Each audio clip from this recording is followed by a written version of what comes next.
Refrigerator seized unlawfully. The bright kitchen light glared off stainless steel as a white HOA officer, chest puffed with arrogance, yanked the fridge door open and unplugged it. HOA mandate. This appliance violates community rules. Control transferred, he barked, pointing sharply at Sami. Cold air hissed as shelves rattled, echoing the absurdity of the injustice. Sami didn't flinch. He adjusted his glasses calmly. A small, precise gesture of quiet authority that made arrogant men uneasy. Neighbors peeked through windows, whispering.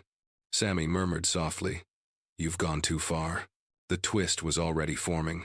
That night, under warm lamp glow, Sami compiled evidence.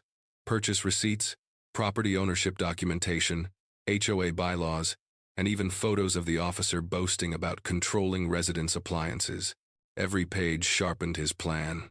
Every fact reminded him that wealth and respect seized in a petty, arbitrary move were about to return. Morning sunlight filled the HOA hearing room. The officer lounged confidently, until the state property compliance inspector, a stern white man, slammed a thick folder onto the table. "You illegally seized private property. Restore immediately, compensate the resident, and face penalties." The officer's arrogance dissolved instantly. Sami stepped forward as the refrigerator was plugged back in, hum resuming in bright sunlight. A soft smile, revenge delivered, justice restored.